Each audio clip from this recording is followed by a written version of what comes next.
Hello, students. We are today now going to learn crop production and management. Now, this is the chapter in which we are going to learn about various agriculture practices which we follow while we are producing crop. Why it is necessary to learn this chapter?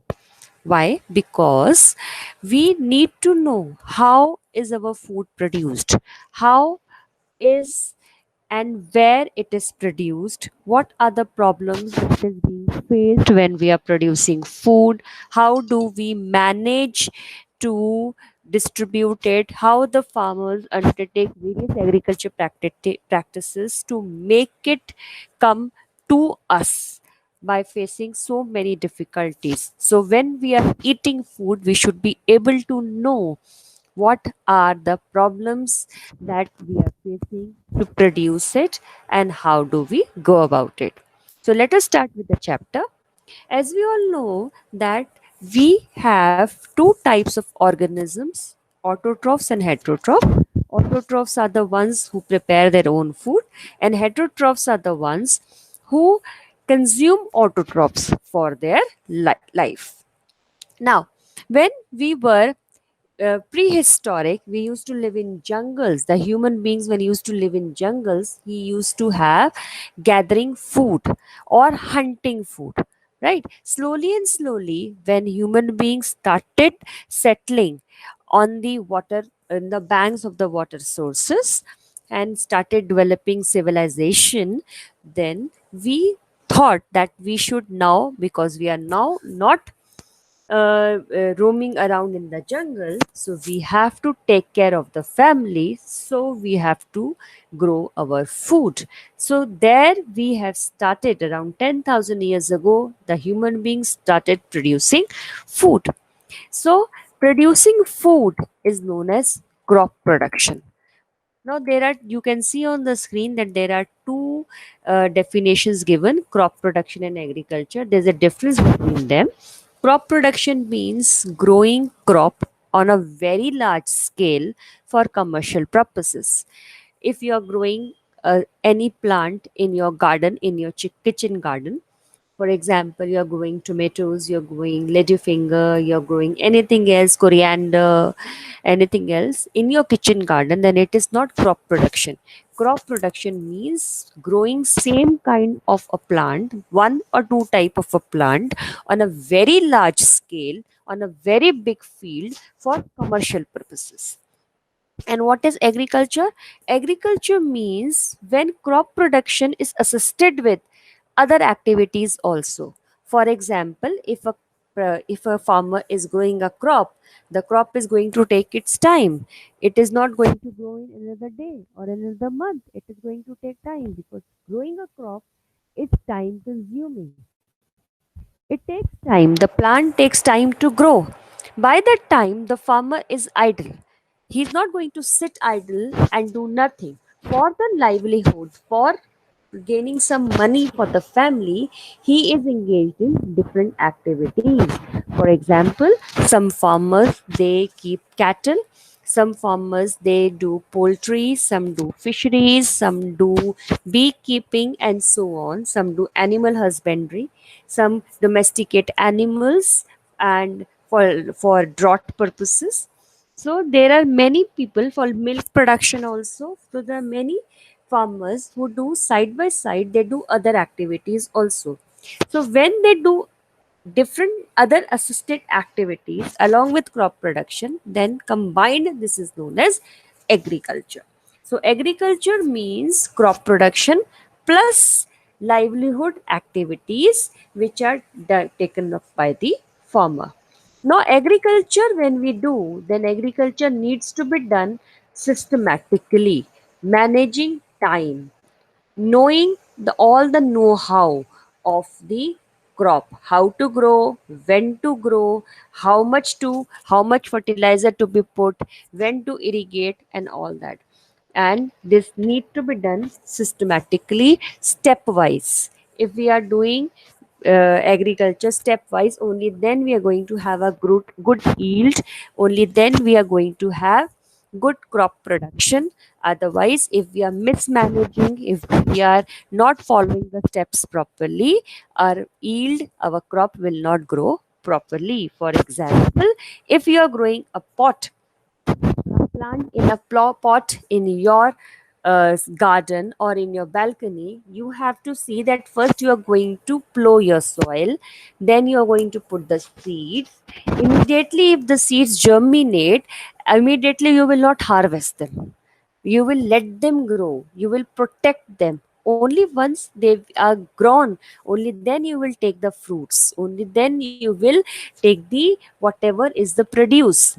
So there is there are steps which needs to be followed, and this systematic following of the steps is known as agriculture practices. So when we systematically follow the steps, these steps, the activities are known as agriculture practices. We will talk about agriculture practices a little in a stepwise. The first and very first foremost thing, which when we do any crop production, when we start crop production, we have to see which crop to grow.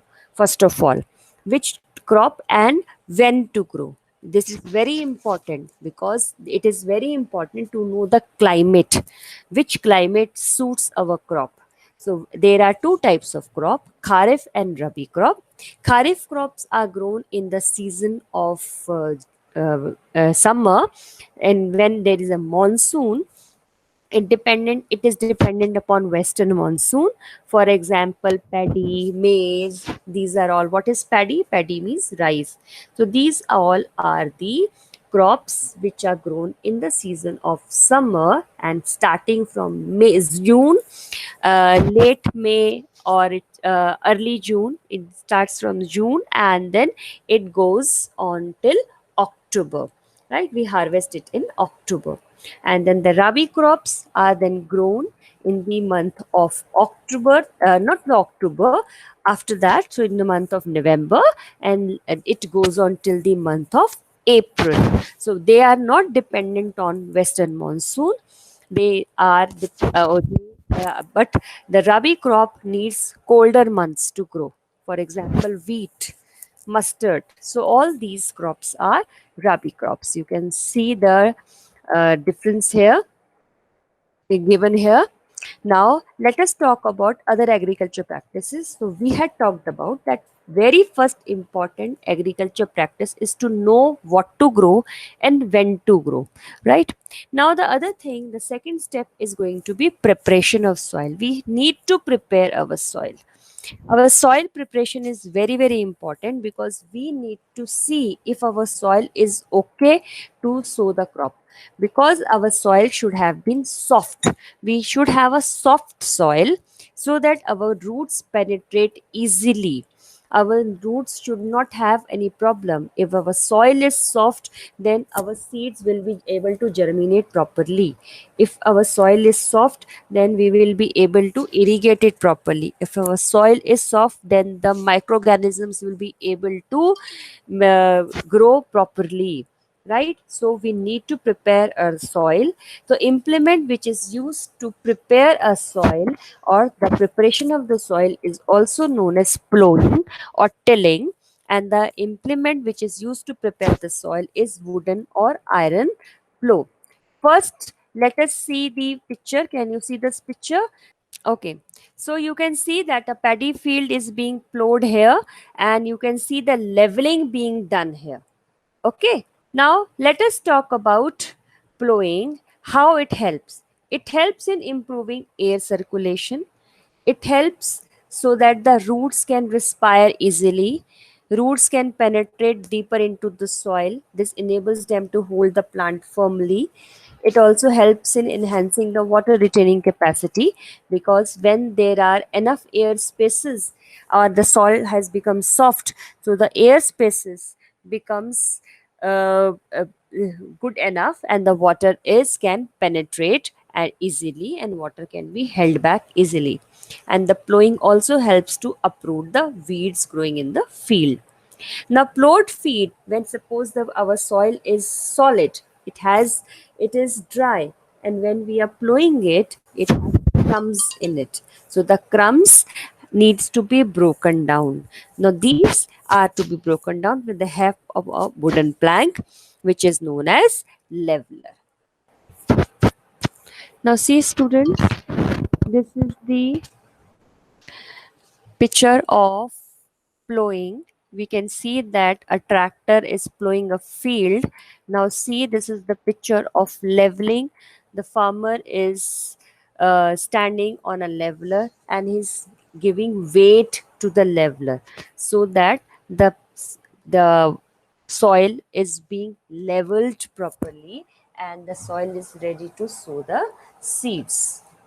Now let us talk about sowing. After we plow the field, we have to sow the seeds. The sowing of the seeds can be done in two main manners. One is broadcasting, another is seed drill. In broadcasting, the farmer just throw the seeds from the hand in the field, and in seed drill it is a special implement in which the seeds are planted into the soil in equidistant manner, right? In broadcasting, what is the disadvantage is that the seeds are thrown in a haphazard manner. They can be thrown very close to each other or very far away from each other, but and they may face a problem of resources, nutrient sharing. And in broad and seed drill, the seeds are grown very equidistant to each other. You can see that the picture of the seed drill here, right? So here when the seeds are put into the funnel which is present here on the upper side, the seeds are distributed evenly into the pipes which are connected to it. It saves labor, it saves money, it saves time, and it also helps to sow the seeds equidistantly so that they do not have any problem if nutrient sharing. Now see here. Again, the third method of doing of planting the seeds are or planting the seedlings is transplantation. What do you mean by transplantation? Trans means transfer. Plantation means transferring the plants. So in some plants, the growing condition and the cultivating conditions are different. So we need to grow, we need to germinate the plant in some other area, and we need to then cultivate or we need to grow the plant in some other area for or in some other condition. For example, paddy. When we talk about paddy, paddy is grown in normal conditions, is sown in normal conditions, but when we have to grow it, it needs to have standing water. So it needs to be transplanted in another place, sow in standing water. Same is the case with chili and tomato, and this helps to ensure uniform availability of sunlight, water, and nutrients to the plant. And it also helps the farmer to selectively cultivate only healthy plants. Coming on to soil replenishment. Soil replenishment means giving nutrient to the soil. One and the very first important is field fallow. Field fallow is when you leave the land for some time. Leaving the land for some time helps the microorganisms to grow. It also helps the weeds to grow.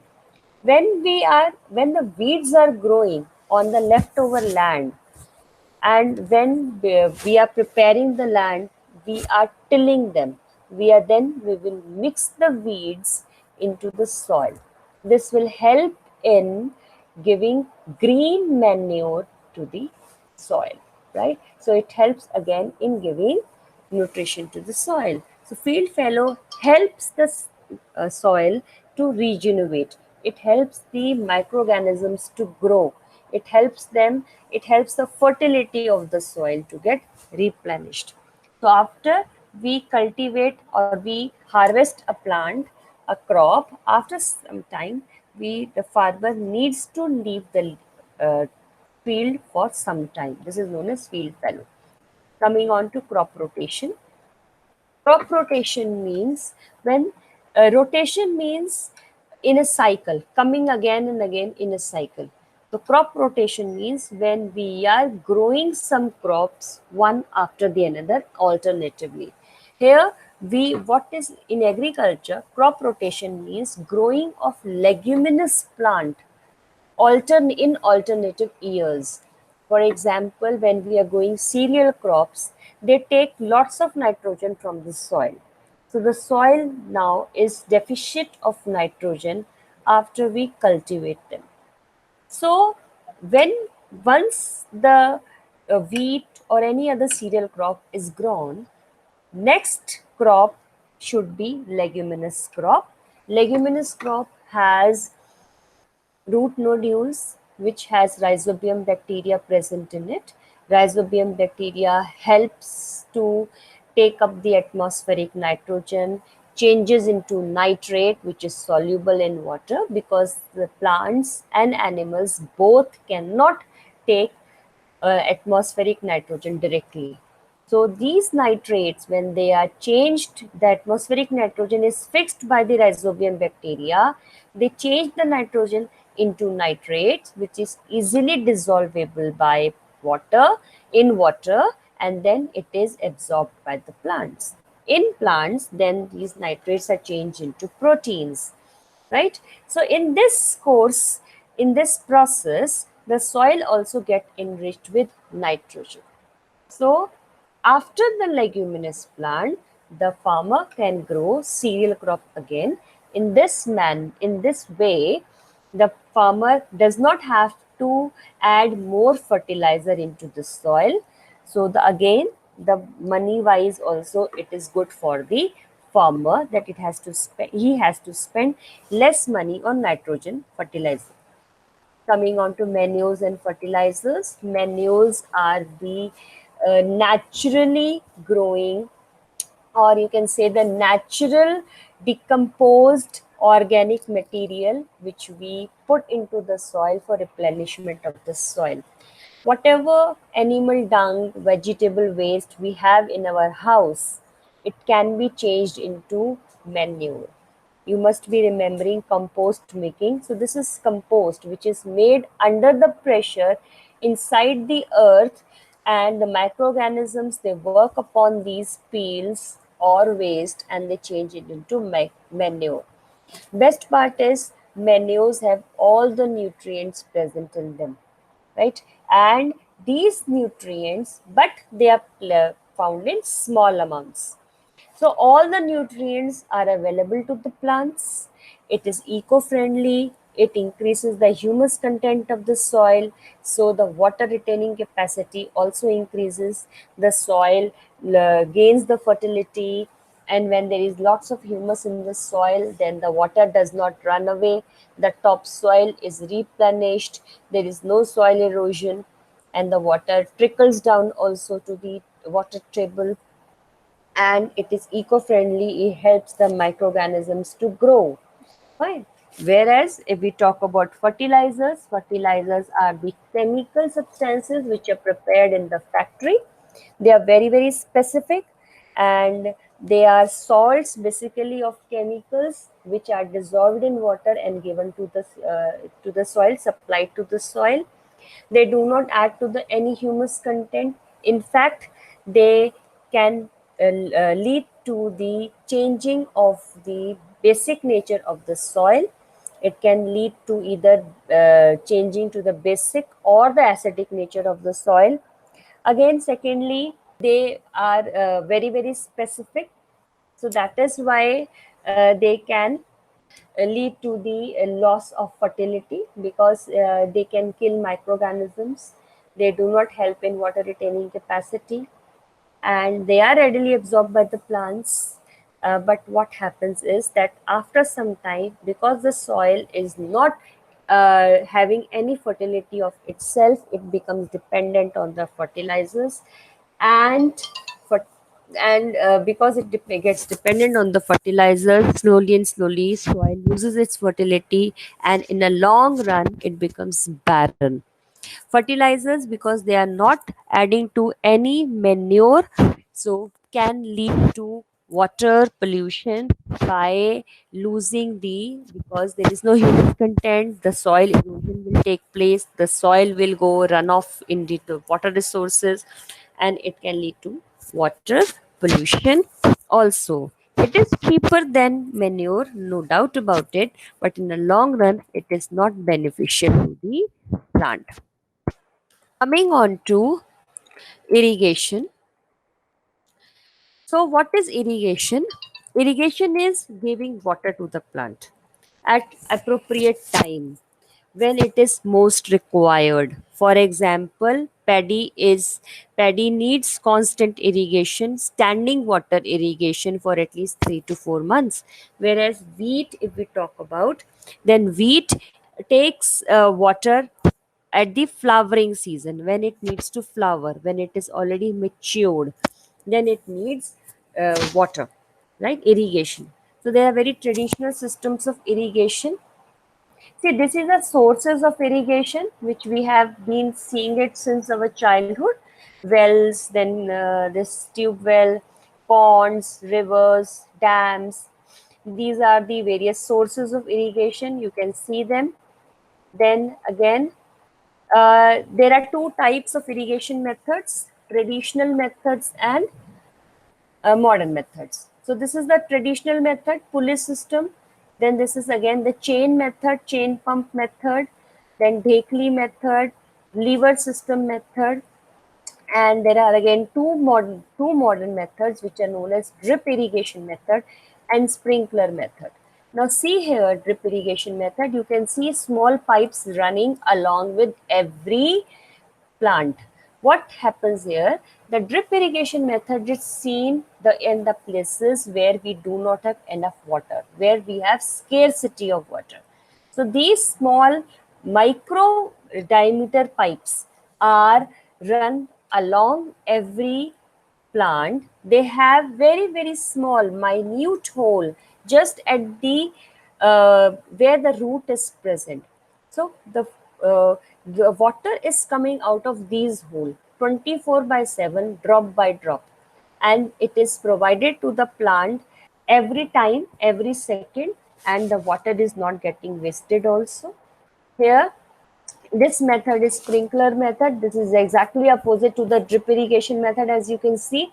Now sprinkler method is shown, it's used at the places where you have uneven area of the land. You do not have even area. If you are going to give water to the area where is land is very uneven, for example hilly areas, there, then the water may get, you can say, stand, they may stand and some potholes, or may run off from some elevated areas, and you are not able to, and the plants are not able to get the water properly. The even distribution of water is not seen here. So you can see that sprinkler system is used where you have uneven land, and drip irrigation method is seen where you have scarcity of water. Now coming on to water logging and water lodging. Now water logging means when we overwater any area. So when we overwater any area, the water stands in the field and it enters into the air spaces of the field, and because of that, the oxygen is escapes out, water takes place, takes its place, it replaces it, and thus soil and the roots are not able to get oxygen for respiration and they die. It is totally and totally negligence of labor or negligence of the farmer. Whereas the lodging is totally natural. But whenever our plant or a crop is matured, it is just ready to be harvested, and suddenly some natural calamity or some storm comes, and because of strong winds, our plants, because they're very tender, they just get uprooted from the soil, and when they get uprooted from the soil, they come out of the soil and then they die. Only some of the crop remain in the soil and most of it come out of the soil. This is known as lodging. So this is all natural. The farmer cannot do anything in water lodging. Now coming on to crop protection. Crop protection needs to be done by two methods, by two things: weeds and pest. What is a weed? Weed is unwanted plants which grow along with the plants, and they take up all the nutrients of the plant. They share the water, they share resources, they share nutrients, and because of them the plant can become unhealthy. There are three methods to remove them. Either we can remove them manually if the field is small, or as we have already discussed, it can be done before sowing while preparation of the soil, or by using weedicides. Weedicides are the chemicals which are sprayed on the field from up by with the help of helicopters, and they are very very specific. They attack only weeds and not our crops. Right. Coming on to protection from pest. Pest is anything, any animal which is harmful to the crop is known as a pest. Now, pest can be bigger animals, pest can be smaller animals. Like for example, when we are talking about birds, now we use natural as well as chemical methods to keep them at bay.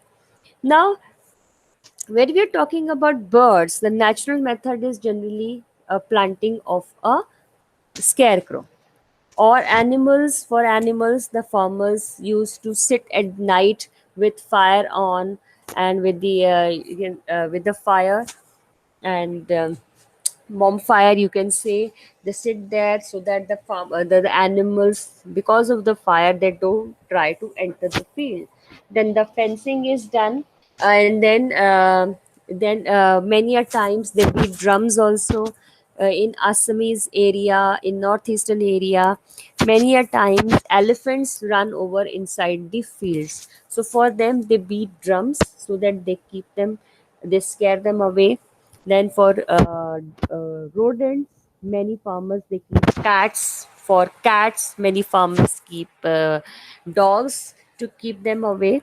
So there are various natural methods to scare away the big animals. For smaller animals like insects, we have to spray pesticides. Pesticides are basically poisons. So when we are spraying pesticides, the farmer has to be very, very careful while using the pesticides because they are poisonous. Now, pesticides, if we can, we should avoid pesticides. Why? Because they stick to fruits and vegetables. They can be absorbed by the plants because they can become a part of the food chain. And if they enter our body, they are not coming out of our body, they accumulate in our body. So, and they become part of our body and can lead to serious ailments. That is why they should be avoided. Coming on to harvesting. After crop protection comes harvesting. In harvesting, we cut the plant when it gets matured. Now, harvesting is cutting the plant. It can be done with the help of a sickle. You can see the sickle which is present here. Then you can also do it with the help of harvester, which is a machine. And again, a harvester is a machine which is tied up at the back of the tractor. Then after harvesting, threshing needs to be done. What is threshing? Threshing means separating the grain from the husk is the um, threshing. So it can be done by natural methods. For example, the farmers make their cattle run over it, or they sometimes just move over it, or this is known as threshing. Or they can use threshers, which is a machine. Or if farmer can afford, they can have combine, which is a combination of harvester and thresher. Now, after threshing, we need to do winnowing. Winnowing is husk, separating of husk and grain from a heap. After we have got the grain from the plant, the husk is still there present, which is there, which is mixed together. We need to separate them. So for this, a big winnow basket is there with the farmer, and the farmer stands against the flow of the wind. When the wind comes, slowly and slowly, the husk and the cereal or whatever the food grain is thrown onto the ground slowly and slowly. The wind takes away the husk, which is lighter, and makes a heap at a little farther away. Because the grain is a little heavier, it settles down in the at the bottom of the farmer, right? So this is known as winnowing. After winnowing, we need to store the grain. The way we get the grain at our houses, when we are making, suppose we are making pulse, we are making rice, we are making wheat, it is not the way it is grown or harvested or cut. It is not the way that we are getting it. It is full of moisture, so it needs to be dried. So it is sun dried before it reaches us. Why? Because if it is not dried, then microorganism can infect it very easily, and it can get decomposed or destroyed or ruined, and it will not go on for days together as we can store them, right? So they needs to be sun dried before. After sun drying, the farmers sell their grains to the market. Food Corporation of India and state warehousing corporations, they are the government agencies which help the farmers to, they take the grains from them and they store in their godowns. And they large, in their granaries there are large silos present, which are steel containers. In them their grains are stored. Coming on to, and what about the fruits and vegetables which cannot be dried? They are put in cold freezers, they are put in, and as soon as they are harvested, they are transported to the place where they need to be sold. And if not, then they are put in large freezers so that they can be preserved for a longer time. Coming on to crop improvement. What is crop improvement? Why do we need to improve our crop? We need to improve our crop because we need to have a better yield and better quantity. So we need to better our quality as well as quantity, because our population is growing day by day. So for this, let me give an example. Once when we were just got independence, so our population was poor. We didn't have enough resources, and also our agriculture, was not very well developed. Our soil was also not good, and it was very poor in nature. So whatever product which we were producing was not enough and not of very good quality for our population. So we needed to, we used to import food for our population. But slowly and slowly, we also developed uh, insight, and we started the researches. Our Dr. M.S. Swaminathan and Dr. Norman Borlaug of Mexico, they joined hands together, and they started a program which is known as hybridization program. In that program, it comes under green revolution. When I will explain hybridization, after that I will explain green revolution. Now, what happens in hybridization? We take two varieties of desired characters. Suppose I have a wheat which has some desired characters, and you also have a wheat which another desired characters. Suppose my wheat have, it's a sturdy wheat. It does not have, it does not catch pest easily, and again it has a good pod content. And you have a wheat which is very small in height, so it does not lodge easily. It has a good starch content, number of grains are bigger, and number are also larger. So we want that the new plant, whichever the offspring which we are going to get, should have both the good qualities of both the parents. So what we do, we when we fertilize both of them, then we have a hybrid variety, and this process is known as hybridization. And we use the hybrid which has both the good qualities of both the parents. Okay, so this process is known as hybridization process, in which we try to mix the characters, we crossbreed two varieties, so that the offspring which is produced have characters of good characters of both the parents. Now when we do hybridization technique, one plant needs to be made female, another plant needs to be made male. So one is a male plant, another is a female plant. So the plant which is chosen as a female plant, it has a flower. That flowers must be having female reproductive system and male reproductive system. So the male reproductive system, and when we are choosing it as a female, we need only female reproductive system, we don't need male reproductive system. So we remove the anthers.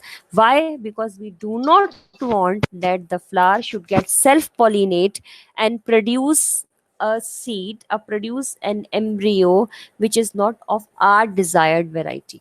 So we remove the anther of the female flower, and immediately tie it with a or cover it with a small polythene or any other bag which does not let any other pollen from air also to enter. This is to prevent pollination from other anthers.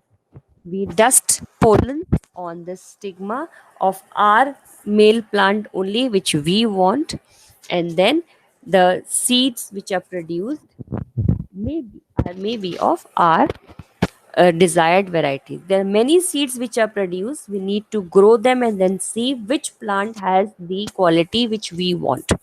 Okay, we have to choose from them. This process, the removal of anthers, is known as emasculation. With the help of this hybridization technique, we got the very good variety of wheat which we distributed among our farmers. We told them the way to grow them. We told them technical know how. We educated them on use of fertilizers and so many new techniques. And when our farmers use these techniques, these high yielding varieties, seeds, and new techniques, they grew wheat, and we had so much produce in 2 3 years that it was known as green revolution.